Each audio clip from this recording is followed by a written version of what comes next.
The enemy, forced from their positions outside the city by elements of the 3rd Regiment, blew up a portion of the Paul Doumer Bridge to cut off logistical support for the advancing South Vietnamese army.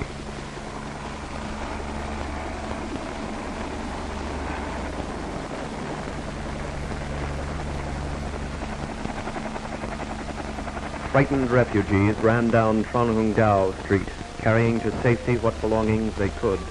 Behind them, buildings were ravaged by fires which the communists had set to delay the advancing troops. Only a few days before, Trong Dao Street had been a thriving business center in the city. Now it lay in smoldering rubble.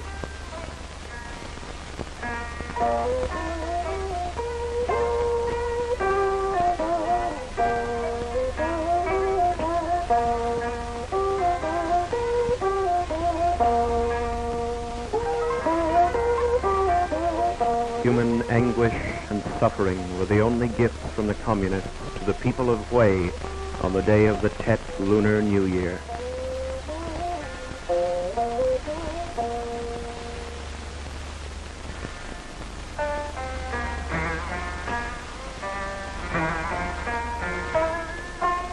The army worked to evacuate civilians from the battle area. A floating bridge was built to span the gap in the Paul Doumer Bridge.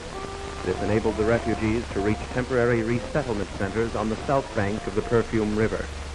Frightened and weeping, the aged and weak did their best to carry their heavy belongings in their flight from the city.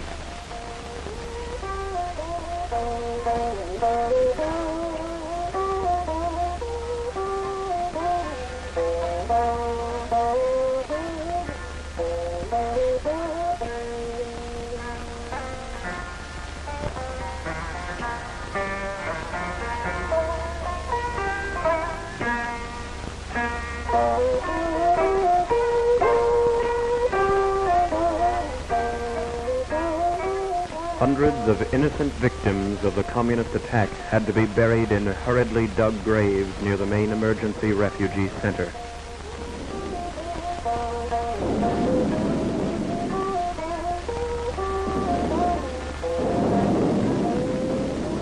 The children, many of them orphans, wept in strange surroundings beside the fresh graves.